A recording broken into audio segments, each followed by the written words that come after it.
kan pasti Allah yang langsung mengaturnya. Itu yang pertama. Berbeda dengan hukum waris di barat. Di barat atau hukum adat misalnya, mereka tuh berpikir bahwa warisan itu dari almarhum.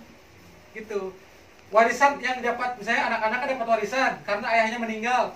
Oh berarti anak-anaknya itu dapat warisan itu pemberian dari almarhum.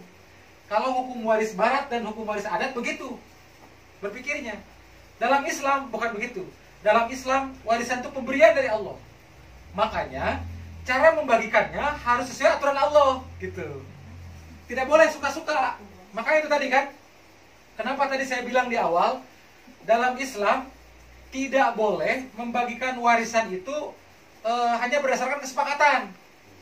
Udahlah, nggak usah repot-repot, yang penting semua sepakat gitu. Misalkan anak-anaknya ada 5 orang, ya, yang meninggal ayahnya nih. Gimana cara ngebagiinnya? Udahlah, kita musyawarah aja. Yang penting kita sepakat. Dari anak 1 sampai 5, kalau misalnya kita bagi, misalnya terserah kesepakatan kita. Kalau kita 5-5 sepakat, selesai. Nah, itu salah dalam Islam. Tidak boleh. Kenapa tidak boleh? Karena yang berhak mengatur warisan adalah Allah. Nggak boleh kita suka-suka membagikan. Gitu, landasan filosofisnya begitu. Landasan filosofisnya begitu. Jadi, dan ini ancamannya berat. Jika membangkang, ancaman neraka. Jika patuh, janjinya surga. Ini Allah dalam Al-Quran. Bukan ustadz, bukan kiai yang menjanjikan. Nah, seperti itu ya gambarannya. Oke, jadi di sini dulu berangkatnya. Makanya saya ketika dimanapun memberikan materi ini, Bapak Ibu, misalnya saya pernah mengalami, bukan hanya di sini, alhamdulillah, saya pernah mengalami beberapa kasus waris dalam pembagian waris di beberapa keluarga. Di Sukabumi pernah, bahkan di Provinsi Aceh saya pernah Pak menyelesaikan persoalan waris. Pertama yang saya sampaikan kepada keluarga tersebut, dimanapun saya bicara, tugas saya adalah menjelaskan. Persoalan Bapak Ibu nanti mengamalkan, itu silahkan. Saya tidak akan ikut campur Pak. Tugas saya kan hanya menjelaskan. Nanti mau diamalkan, mau tidak, itu urusan masing-masing. Ibarat ginilah, saya menjelaskan bahwa sholat 5 waktu itu wajib. Bapak mau sholat, mau tidak, itu urusan Bapak. Kan begitu. Tapi saya akan menjelaskan bahwa sholat 5 waktu itu wajib. Bahwa puasa Ramadan itu wajib. Begitu.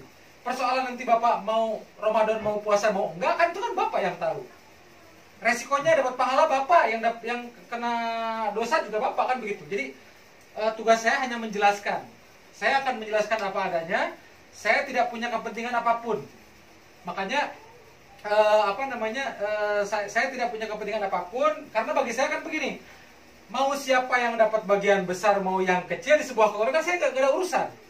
Saya nggak ada urusan, dimanapun saya bicara, saya jelaskan apa adanya. Mau ada yang bagiannya kecil, mau yang besar, itu urusan silahkan. Yang penting saya sudah menjelaskan aturan hukum Islamnya.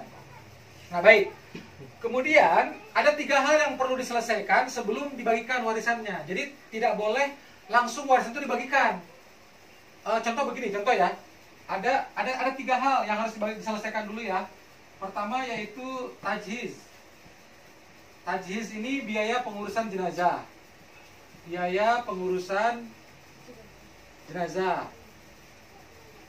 Yang kedua adalah hutang. Hutang si mayit, hutang almarhum. Hutang si mayit ya. Yang ketiga adalah wasiat.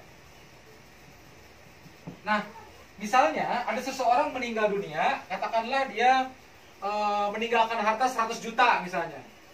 Ada seseorang meninggal nih, katakanlah misalnya Pak Ahmad ya. Pak Ahmad meninggal, harta yang ditinggalkan 100 juta. Nah, yang 100 juta ini tidak bisa langsung dibagikan waris. Tidak bisa. Harus di cross check dulu yang 3 hal ini. Dibersihkan dulu begitu. Pertama tajhiz, biaya pengurusan jenazah. Biaya pengurusan jenazah itu kan gini, orang meninggal itu kan dia dikafani. Kalau dikafani berarti kan pakai kain kafan. Kain kafan juga pakai biaya. Kemudian dia dikuburkan. Dikuburkan itu orang yang menggali kuburnya juga dikasih upah. Bahkan kadang-kadang tempat kuburannya pun harus dibeli tanahnya, ya kan? Atau kalau dia meninggal di rumah sakit, dibawa pakai ambulan ke rumahnya, itu juga kena biaya. Nah, itu biaya pengurusan jenazah itu begitu, ya.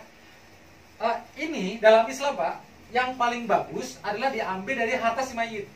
Yang paling bagus. Tapi kalau misalnya ada yang menanggung, boleh.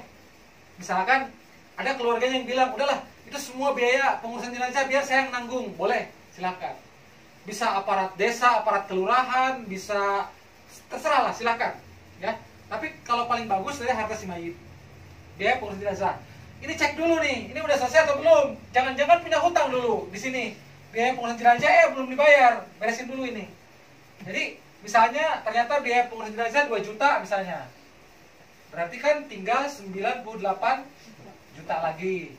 Ya kan?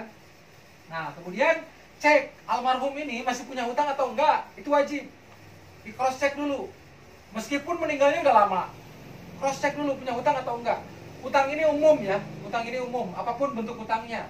Misalkan dia punya hutang ke warung atau ke temennya misalnya.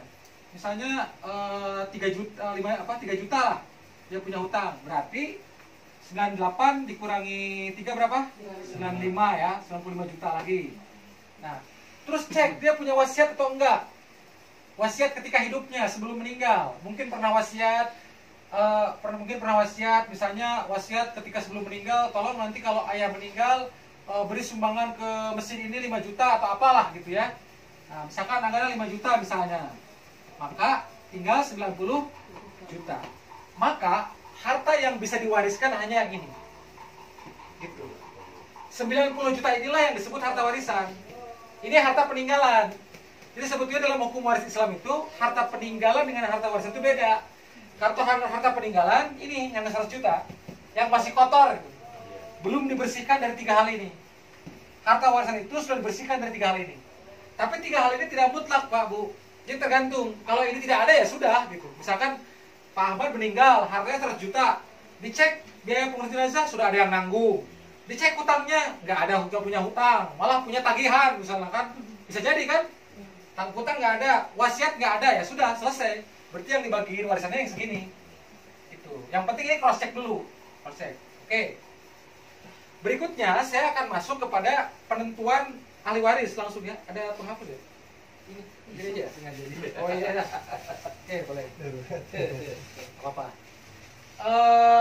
Ini sudah ya? Saya hapus saja. Begini. Jadi hukum waris dalam Islam itu sebetulnya simple, Pak. Jadi ada 3 tahap yang harus diselesaikan. Pertama menentukan ahli waris.